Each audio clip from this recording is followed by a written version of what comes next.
Hujan besar biar berkat Tuhan besar. Berkat Tuhan sama.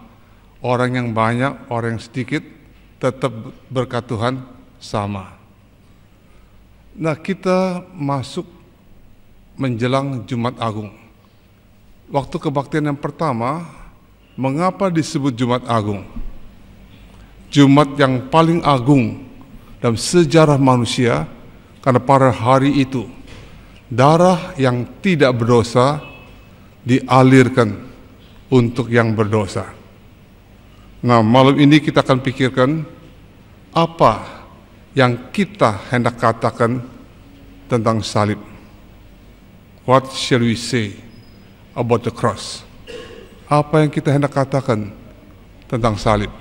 Kita baca 1 Korintus pasal 1. 1 Korintus pasal 1 ayat 18 sampai dengan 25.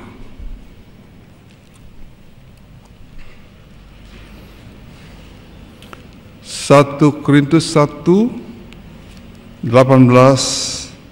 sampai dengan ayat yang ke-25. Saya baca ayat yang ke-18, silakan sudah baca ayat yang ke-19, seterusnya sampai ayat 25 kita baca bersama-sama. Baik, saya mulai. 1 Korintus 1 ayat 18. Sebab pemberitaan tentang salib memang adalah kebodohan bagi mereka yang akan binasa, tetapi bagi kita yang diselamatkan, pemberitaan itu adalah kekuatan Allah.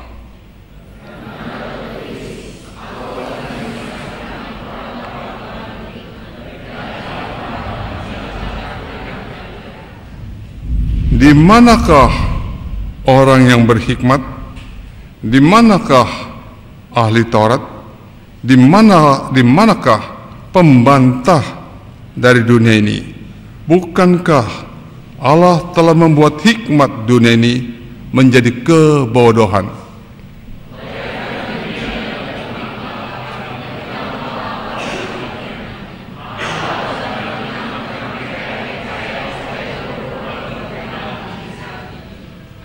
Orang-orang Yahudi menghendaki tanda, orang-orang Yunani mencari hikmat.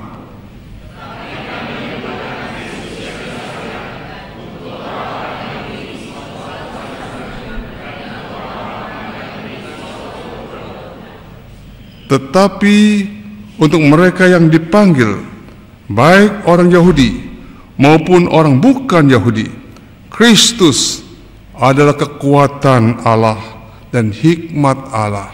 Kita baca bersama-sama. Sebab yang bodoh dari Allah lebih besar hikmatnya daripada manusia, yang lemah dari Allah lebih kuat daripada manusia. Ayat 25. Sebab yang bodoh dari Allah lebih besar hikmatnya daripada manusia yang berhikmat. Yang lemah dari Allah lebih kuat daripada manusia yang lebih kuat. Kita berdoa. Bapa kami yang di dalam sorga, apakah yang saya hendak akan dan harus katakan tentang salib? Bicaralah kepada kami malam ini. Kami diberkati, Engkau ditinggikan, firman-Mu diagungkan. Dalam nama Kristus Yesus, Tuhan kami hidup. Kami bersyukur. Amin. Tadi kita mengatakan Jumat Agung, bicarakan hari. Tetapi seringkali juga dikatakan kita masuk minggu sengsara. Tadi hari yang agung dikatakan minggu sengsara, yang minggu penuh dengan kesengsaraan. Nah, kalau kita bicara sengsara, mau tidak mau pikiran kita menuju kepada Golgota. Nah, pertanyaan ketika kita masuk ke Golgota,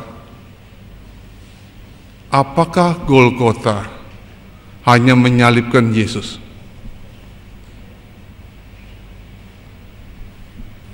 apakah Golgota hanya Yesus yang disalibkan? Jawabannya tidak. Ada banyak orang juga disalibkan, digantung, dibunuh di Golgota.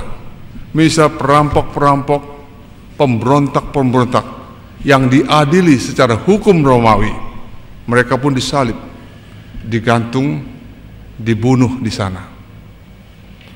Apakah Yesus satu-satunya orang Yahudi yang disalib?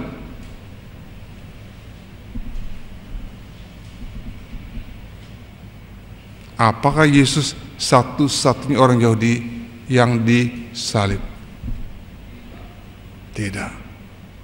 Menurut tradisi sejarah, ketika Yesus berusia 11 tahun, lebih daripada 100 orang Yahudi juga disalib, digantung di sana. Berarti kalau kita belajar lebih dalam, ketika Yesus berusia 11 tahun, mengetahui lebih dari 100 orang Yahudi yang digantung, ia sadar inilah pengalaman yang menanti dia ketika ia mengakhiri perjalanan hidupnya di dunia dan melaksanakan misi Allah yang paling agung di dalam dunia. Dia pun harus ke sana. Jadi ketika umur 11, dia sudah membayangkan itulah perjalanan yang satu hari dia tempuh dan dia akan alami. Nah, ketika orang digantung, disalibkan, banyak sengsara enggak, saudara? Banyak menderita enggak? Atau lebih sederhana,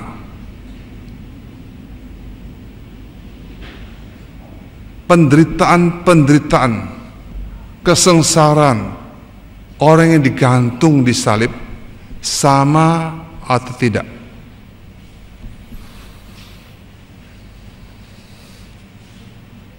Atau lebih dalam lagi, apakah kesengsaraan, penderitaan semua orang yang digantung disalib sama dengan penderitaan, kesengsaraan Yesus?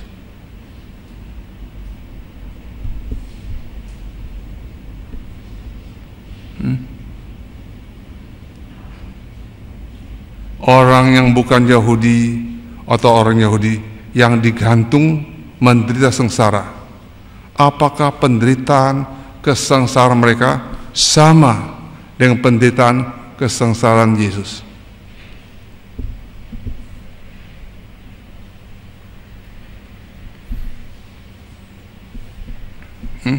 Sama enggak, saudara? Menurut saudara sama enggak?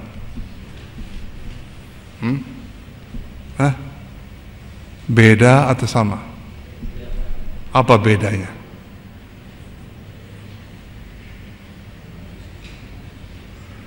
Kalau saudara menderita karena sudah salah, dan saudara menderita karena tidak salah, mana lebih menderita?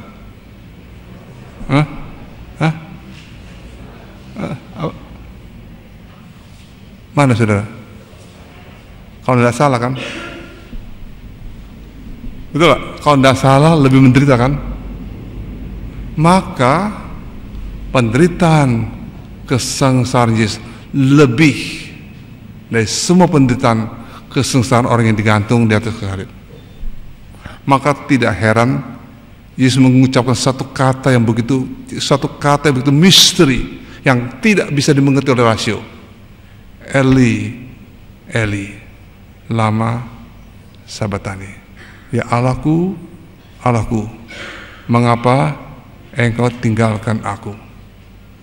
Satu kesengsaraan yang tidak dapat dimengerti oleh otak kita yang terbatas. Satu kesengsaraan yang melampaui kemungkinan penganalisan secara teologis. Bagaimanakah Allah meninggalkan Allah? Bagaimana oknum pribadi Allah yang pertama meninggalkan oknum pribadi Allah yang kedua? Sesuatu penderitaan yang kita tidak bisa mengerti. Bisakah Allah meninggalkan Allah. Ini menjadi masalah teologi yang sampai hari ini belum ada jawaban. Martin Luther, reformator, pada suatu hari Jumat lalu, dia memikirkan ayat ini. Berjam-jam dia pikirkan. Tidak bisa ada satu solusi. Dia bangun, dia duduk, bangun, akhirnya dia bangun berdiri, dia mengatakan, siapakah di antara manusia dapat mengerti Allah meninggalkan Allah? Sampai hari ini tidak ada seorang teolog yang bagaimanapun yang bisa memecahkan misteri Allah meninggalkan Allah. Walaupun kita tidak bisa memahami, tapi satu hal kita harus mengerti dan terima, dia dibuang oleh Allah supaya kita bisa diterima kembali oleh Allah. Itulah salib. Nah, berdasar konteks ini, Paulus bicara dalam 1 Korintus pasal 1 ayat 18 sampai 25. Kita hanya akan lihat beberapa ayat. Ayat 20, suatu pertanyaan tantangan kepada orang Yunani. Di manakah orang yang berhikmat? Kalimat kedua, tantangan pada orang Yahudi. Di manakah ahli Taurat? Lalu pertanyaan, di manakah pembantah dari dunia ini menyangkut orang Yahudi maupun orang Yunani? Di manakah penuduh dunia tentang salib? Lalu ayat yang ke-21, ayat 20, bukankah Allah telah membuat hikmat dari dunia ini menjadi kebodohan? Nah, sekarang ayat 21, baca baik-baik, pikir ya. Dikatakan, oleh karena dunia dan hikmat Allah tidak mengenal Allah oleh hikmatnya. Apa arti ayat ini, saudara? Itu kalimat ya. Oleh karena dunia dalam hikmat Allah tidak mengenal Allah oleh hikmatnya. Apa artinya? Ayat ini tidak jelas, tapi bisa saya terjemahkan dengan lebih sederhana. Dalam hikmat Allah, dunia dengan hikmatnya tidak dapat mengenal Allah. Lebih lengkap. Dalam hikmat Allah, dunia dengan hikmatnya, dengan segala hikmat yang paling hikmat, tetap tidak bisa mengenal Allah. Apa artinya? Contoh, bagi orang Yunani seperti Plato, Sokrates, atau filsuf-filsuf Yunani yang lainnya, mereka mengatakan satu hal yang tidak mungkin. Bagaimana saya bisa percaya kepada seorang yang bodoh seperti Yesus yang tersalib tapi tidak bisa menyelamatkan dirinya sendiri, kemudian mengatakan menyelamatkan semua manusia? Bisa tangkap? Bagaimana saya mungkin percaya kepada seorang yang bodoh seperti Yesus yang tersalib, tidak bisa selamatkan dirinya, tapi mengatakan menyelamatkan semua orang? Logika saya atau logika kami yang sudah terlatih, terdidik dengan filsafat, tidak bisa menerima ini. Jelas, itu argumentasi orang-orang yang berhikmat. Nah, bagaimana orang Yahudi?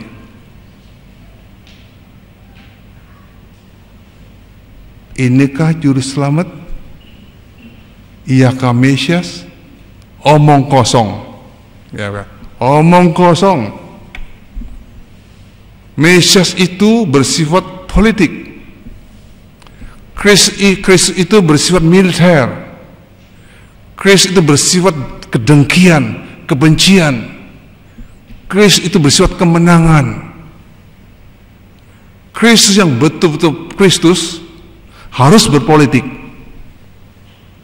Kristus yang betul Kristus itu harus berkemenangan, punya kekuatan militer. Untuk apa, saudara?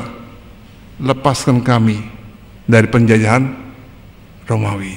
Nah, itulah Mesias, itulah Juru Selamat. Kenyataannya Mesias mati disalibkan. Tidak mungkin. Lalu mereka pergi. Nah, itulah yang dikata oleh Paulus. Di manakah orang yang berhikmat? Di manakah ahli-ahli Taurat? Di manakah pembantah-pembantah dunia tentang salib? Lalu Paulus lanjutkan. Orang Yahudi menghendaki tanda atau mujizat. Orang-orang Yunani mencari hikmat. Tetapi, Paulus katakan, tetapi kami memberitakan Kristus yang disalib. Saudara, bukankah banyak orang di zaman ini memberitakan Injil, berusaha dengan apa, saudara? Berusaha dengan tanda ajaib, berusaha dengan hikmat, menarik orang kepada Kristus. Ya, saya kata, pada zaman ini banyak orang memberitakan Injil, berusaha dengan apa? Tanda mujizat dengan hikmat dunia, menarik orang kepada Kristus. Sudah setuju tidak? Bukankah Yesus lebih berhikmat daripada orang yang paling hikmat di dunia ini? Setuju? Hah? Setuju? Bukankah Yesus lebih bijaksana dari semua orang paling bijaksana dalam dunia? Percaya? Baik. Kalau gitu, bukankah Yesus yang lebih banyak berbuat tanda ajaib dari siapapun yang pernah berbuat tanda ajaib di dunia ini? Percaya?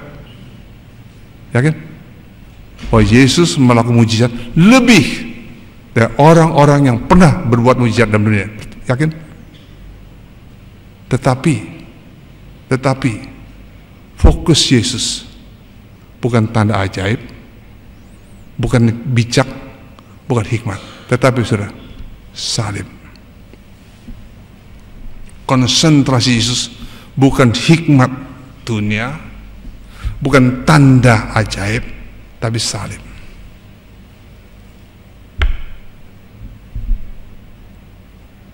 Tetapi salib.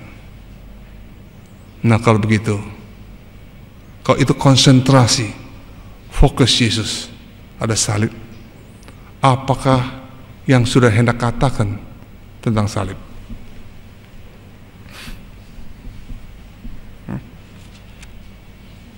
Apakah yang sudah hendak katakan tentang salib?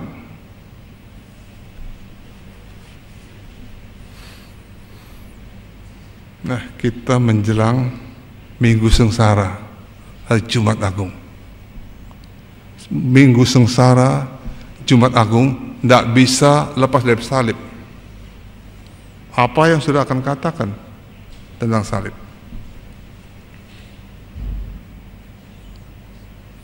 Paulus memperingatkan orang Kristen Korintus.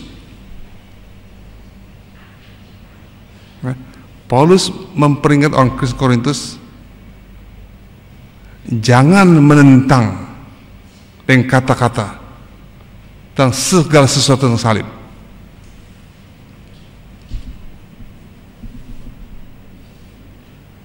Memperingatkan orang Kristen Korintus menentang dengan kata-kata apapun tentang salib. Nah, malam ini tidak ada satu kata yang bisa kita katakan, tidak ada satu nyanyian yang kita bisa nyanyikan yang bisa mencangkup tinggi, dalam, luasnya misteri yang kita jumpai di salib. Bisa tangkap, saudara? Tidak ada perkataan, tidak ada pujian yang kita bisa katakan, kita nyanyikan untuk mencangkup mengerti tinggi, dalam, luasnya misteri salib, misteri kasih Tuhan. Nah, malam ini secara sederhana saya bisa katakan dua hal. Salib, satu pihak, the tragedy of life, tragedi hidup. Di pihak lain, salib, the hope of life, pengharapan hidup. Gampang ya? Apa yang kita bisa katakan salib? Satu pihak, tragedi kehidupan. Di lain pihak, pengharapan kehidupan kita. Nah, berdasarkan dua hal ini, coba kita pikirkan bersama-sama. Saudara, di atas kayu salib, suatu tragedi hidup yang tidak dapat dan tidak mungkin dijelaskan. Peristiwa yang terjadi di kayu salib dalam abad ke-20 ini adalah yang saya sebutkan itu namanya the bloody pertumpahan darah dalam sejarah yang paling luar biasa. Ya, peristiwa yang terjadi di salib merupakan pertumpahan darah dalam sejarah yang paling luar biasa. Seorang Yunani kid, dia berkata salib adalah the giant agony of the world. Giant atau giant? Ada supermarket apa? Kalau giant apa artinya? Supermarket giant itu. Apa giant ada? Giant apa artinya? Raksasa. Raksasa. Dia kata salib itu raksasa kesengsaraan dunia. Kate ya, dia katakan salib itu adalah raksasa kesengsaraan dunia berhadapan muka dengan Allah yang hidup, Allah yang berdaulat, Allah yang kasih, tapi menang. Bagus ya. Salib satu pihak, raksasa kesengsaraan dunia di pihak lain, Allah yang hidup, Allah yang berdaulat, Allah yang kasih. Bertemu di mana? Di salib. Nah, kita akan belajar secara sederhana malam ini. Di satu pihak, salib membayangi atau menghantui orang Kristen. Dalam arti kata begini, jika hanya ada ya, tanda kepedulian Allah, jika ada tindakan yang direct, yang langsung dari Allah, jika ada intervensi yang langsung dari Allah, maka tragedi itu tidak akan terjadi. Kita bisa berkata begitu dalam abad ke-20 ya. Tuhan, Engkau Allah yang hidup, Engkau Allah yang berdaulat, Engkau Allah yang berkuasa. Do something. Berbuatlah sesuatu. Misalnya, keluarkanlah kami dari penderitaan. Keluarkan kami dari kesukaran. Keluarkan kami dari persoalan hidup. Keluarkan kami dari tantangan masalah-masalah hidup. Betul nggak sudah? Kalau Engkau Allah yang hidup, keluarkan kami dari ini. Kalau Engkau Allah yang hidup, yang berdaulat, adalah kasih. Do something. Lakukan sesuatu. Hentikanlah peperangan. Bisa? Hentikanlah pembunuhan. Hentikanlah pertengkaran ras. Hentikan diskriminasi. Do something. Kalau Allah yang hidup, Allah yang berdaulat, do something. Selamatkan kami dari pernikahan kami, dari persoalan keluarga kami, persoalan rumah tangga kami. Sembuhkan orang yang penyakit kanker. Do something. Betul nggak saudara? Kalau engkau Allah yang berdaulat, engkau Allah yang berkuasa, engkau Allah yang hidup. Berarti kalau kita menyampaikan doa begitu, kita minta apa saudara? Kita minta tanda. Kalau orang yang menurut tanda, kita akan berdoa seperti ini. Do something, berbuatlah Tuhan. Jadi kalau kita hanya minta tanda, apa yang kita lihat tentang salib? Apa yang kita gambar tentang salib? Kegagalan, satu tragedi. Berarti salib itu menyatakan betapa kita tidak bisa berbuat apa-apa. Nah, itu menghantui, membayang orang Kristen. Pertanyaan-pertanyaan timbul, kita minta tanda dari Tuhan. Saudara, tanda bukan menjadi fokus Yesus. Mujizat bukan fokus Yesus, bukan. Satu ironi dalam minggu sengsara ini, kita berharap satu tanda yang membuktikan Allah itu apa? Turut campur, ternyata gagal. Contoh sederhana. Saudara ingat ketika Yesus masuk kota Yerusalem menjelang Paskah, menjelang hari raya Paskah.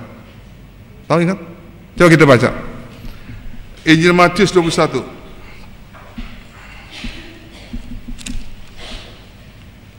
Matius 21.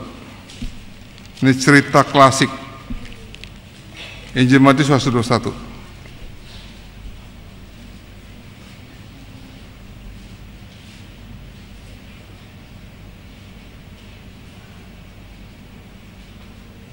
Dapat?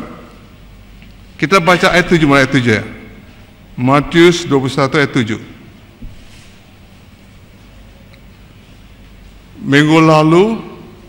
Minggu pertama saya ingat berapa kali Yesus ke Yerusalem, masuk kota Yerusalem. Ingat berapa kali? Semua selalu berhubung dengan hari raya Paskah. Berapa kali? 4 kali. Ini bukan Paskah. Kita baca. Ayat 7, 21. 1, 2, 3. Mereka membawa keledai betina itu bersama anaknya, lalu mengatasinya dengan pakaian mereka, dan Yesus pun naik ke atasnya. Ayat 8. Orang banyak yang sangat besar jumlahnya menghamparkan pakaiannya di jalan. Ada pula yang memotong ranting-ranting dari pohon-pohon dan menyebarkannya di jalan. Ayat 9. Dan orang banyak yang berjalan di depan Yesus dan mengikuti Yesus dari belakang berseru, katanya, Hosana bagi anak Daud, diberkati dia yang datang dalam nama Tuhan. Hosana di tempat yang tinggi. Ayat 10. Dan ketika ia masuk ke Yerusalem, gemparlah seluruh kota itu, dan orang berkata, siapakah orang ini? Dan orang baik itu menyambut, inilah Nabi Yesus dan Nazaret. Nah, pertanyaan saya, mengapakah mereka menyebut Yesus masih yang gegap gembita? Gegap gembita ya? Apa itu? Gegap apa? Gembita kan? Gembita ya? Gegap gembita ya? Menyebut Yesus gegap gembita. Mengapa saudara? Menabur taruh pakaian mereka di tepi jalan, Yesus dan keledai berjalan di atas pakaian mereka. Hosana, Hosana bagi anak Daud yang datang dari tempat yang sangat tinggi. Mengapa mereka menyambut yang luar biasa? Mengapa saudara? Seolah-olah puji Tuhan, engkau di sini. Untuk apa? Bukankah engkau yang membuat banyak mujizat? Bukankah engkau yang membangkit orang mati? Bukankah sekarang waktunya, saudara? Udah, lepaskanlah kami dari penjajahan Romawi. Betul? Maka mereka menyambut Yesus dengan luar biasa. Hosana, Hosana. Pengharapan Tuhan, inilah waktu, bebaskan kami dari penjajahan Romawi. Jelas, itu latar belakang. Tetapi ternyata apa yang terjadi, saudara? Tidak ada sesuatu yang terjadi. Yesus pun tidak mendemonstrasikan kekuatan kuasanya, enggak. Bahkan beberapa hari kemudian, tanpa militer, tanpa senjata, bahkan menurut anggapan mereka tanpa Allah, mengakhiri hidupnya mereka di kayu salib. Lucu kan? Mengakhiri hidupnya di atas kayu salib. Seorang kriminal, seorang penghujat, seorang yang diolok-olok, diejek-ejek ketika mati di atas kayu salib. Jelas? Itu yang terjadi. Maka Paulus dia berkata kepada orang Yahudi, batu apa, saudara? Batu sandungan. Batu sandungan. Orang yang mengharapkan, memandang kepada Allah, do something untuk keadaan yang begitu buruk, itu batu apa? Tapi enggak dilakukan, tapi tidak dilakukan apa, saudara? Batu sandungan bagi imannya. Bisa lihat, saudara, orang yang berhikmat, baik orang yang beragama. Maka Tuhan katakan, saudara, apa yang Yesus katakan dalam 1 Korintus pasal 1 itu? Kita baca lagi. Apa yang Yesus katakan?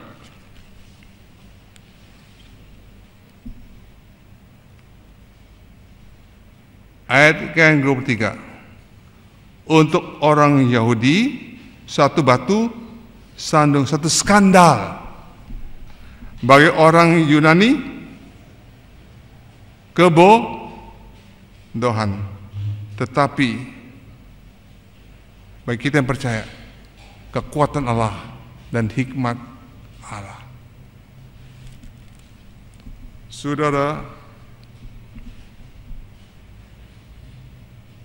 salib menjadi kebodohan bagi orang yang berusaha memecahkan masalah tragedi hidup dengan apa? Dengan apa? Dengan secara rasio. Tidak ada Allah yang rasional, yang mau dengan tidak ketentuan tunduk menyerah kepada tragedi hidup. Tidak ada.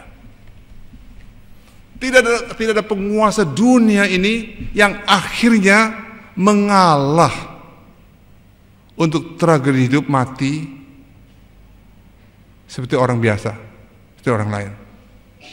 Tidak ada. Sesuatu yang tidak bisa masuk akal. Nah, kalau gitu, apakah yang akan kita katakan tentang salib? Benarkah salib itu tanda yang terakhir tentang tragedi hidup, kesia-siaan hidup yang tidak punya arti, satu skandal? Tidak. Justru di atas kayu salib, raksasa sengsara dunia dengan kuasa dan hikmat Allah itu bertemu di salib. Tidak bertentangan. Titik pertemuan antara sengsara yang paling besar dan hikmat kuasa Allah bertemu di atas kayu salib. Saudara, iman kita mengakui, iman kita menyatakan,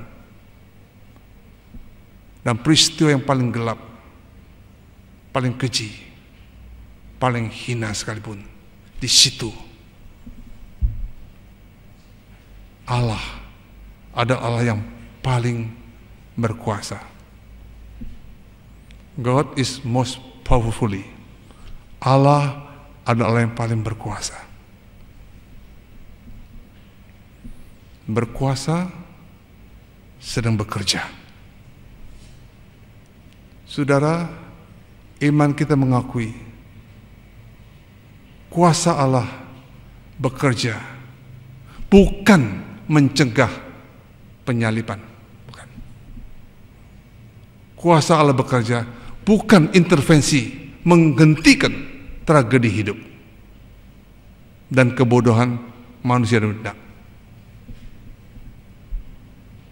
Justru kita tidak mau berdebat, kita tidak mau berargumentasi, tapi iman kita mengatakan kuasa Allah bekerja di balik semuanya itu. Tetap Allah yang sama, Allah yang tidak berubah. Apapun yang terjadi, tetap God has the last word. Allah punya kata yang terakhir yang menentukan. Saudara-saudara, saya tidak tahu bagaimana pengalaman hidup saudara. Apakah hidup saudara mengalami tragedi seperti di atas kayu salib, seolah-olah Allah tidak pedulikan saudara? Tragedi yang paling buruk sekalipun dalam hidup kita, tetap kuasa Allah sedang bekerja di balik semua itu. Untuk apa saudara? Membawa apa? Membawa kita kepada kemenangan. Kita cari hikmat, kita cari tanda hanya di mana? Di salib. Salib itu menunjukkan anugerah yang cukup, ketahanan yang cukup, kekuatan yang cukup, kemampuan yang cukup, keuletan yang cukup ada di sana.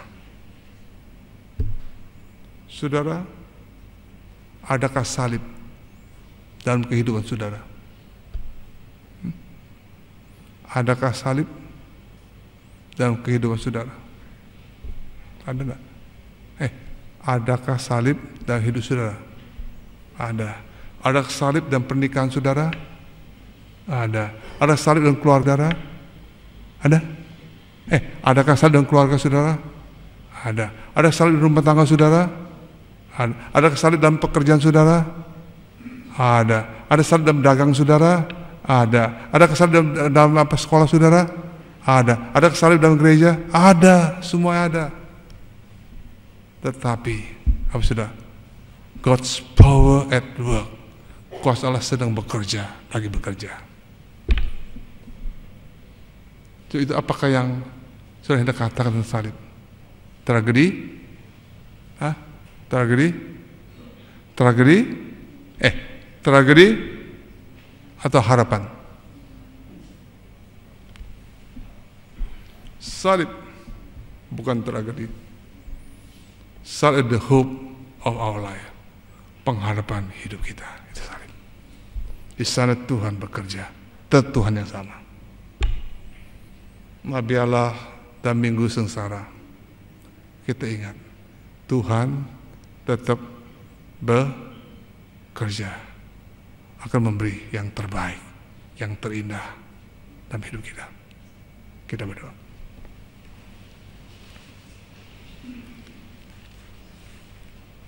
Bukan hikmat, bukan tanda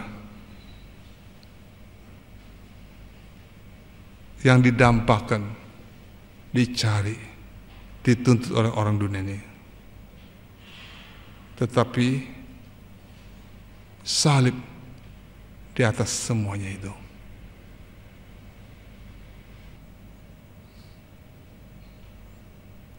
kita bersyukur salib itu ada the power of God, kuasa Allah. Salib itu adalah hikmat Allah.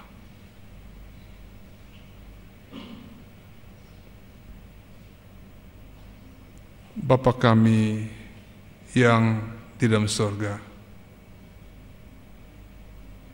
dalam memperingati kematian kesengsaraan Tuhan, kami diingatkan kembali apakah yang hendak kami katakan tentang salib. Apakah suatu tragedi? Tidak. Tetapi pengharapan kami yang paling agung di sana, di salib. Kan Allah sedang dan terus bekerja. Kan Dia Allah yang berdaulat, Allah yang hidup, Allah yang berkuasa. Di salib itulah dinyatakan hidup, terang, pengharapan, dan kasih Allah. Puji Tuhan. Bila kami menikmati hidup itu, terang itu, harapan itu, dan kasih itu dari Allah yang tidak pernah berubah, yang mencintai kami. Terima kasih Bapak untuk renungan memperingat kesengsaraan Tuhan malam ini. Biar menjadi satu kekuatan apapun yang kami hadapi dan alami. Kami tahu kuasa Allah terus bekerja di balik semuanya ini, meneguhkan, menguatkan iman dengan pengharapan yang tidak pernah berubah. Terima kasih Bapa, dalam Kristus Yesus Tuhan kami hidup, kami bersyukur.